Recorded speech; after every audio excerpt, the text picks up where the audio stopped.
Hello बच्चों, लेकर आ गए हैं क्वेश्चन नंबर 15 क्लास 11 के चैप्टर प्रोबेबिलिटी की एक्सरसाइज 14.2 का।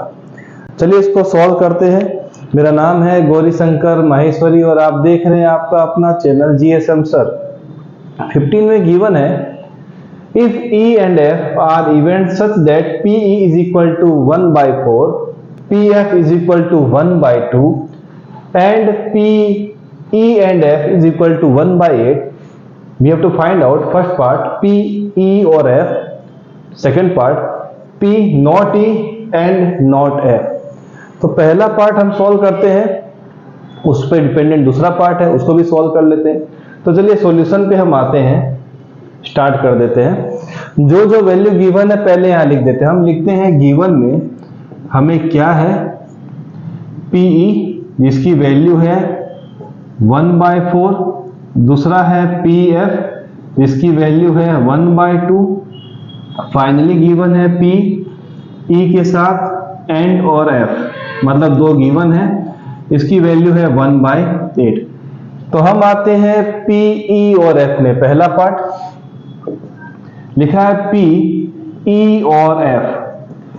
जब और वर्ड आता है तो क्या मिलता है बच्चों, यूनियन मिलता है। तो हम यहां लिखते हैं P E यूनियन F। याद रखिएगा जब और आए तो यूनियन और जब एंड वर्ड आए तो इंटरसेक्शन। चलिए ठीक है। जब ये वाला पार्ट आता है तो फॉर्मूला हमें पता होना चाहिए। फॉर्मूला है PA plus PB minus PA intersection B। ये फॉर्मूला आपको याद होना चाहिए और हमने पहले क्वेश्चंस किए थे तो उसमें ये फॉर्मूला हमने अप्लाई किया था। जब भी आपके पास दो इवेंट का यूनियन है, उसकी प्रोबेबिलिटी गिवन हो तो उसके फॉर्मूले को ऐसे एक्सपांड किया जाता है। ठीक है सर। तो PA हमें गिवन है, सॉरी हम A लिखे हैं तो हम यहाँ पर E लिखते हैं, यहाँ पर हम लिख देते हैं F, यहाँ पर लिखते हैं E और यहाँ पर लिख देते हैं F। हमने लिख दिया था A और B का, जबकि ऑलरेडी E और F गिवन है तो उसी को ही लेके चलना है। PE गिवन है 1/4, ठीक है। PF की वैल्यू है 1/2, माइनस का लिख देंगे 1/8। 4, 2 और 8 का एलसीएम बच्चों 8 आएगा। 8 को डिवाइड करेंगे 4 से तो आएगा 2, 2 1 जा 2 प्लस का साइन।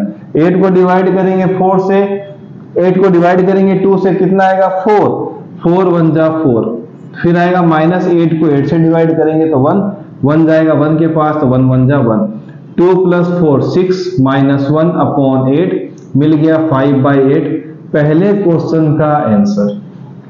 ठीक है, जैसा लिखा है वैसा ही फॉर्मूला में आप पुट करके उसको फाइंड आउट कर लीजिएगा।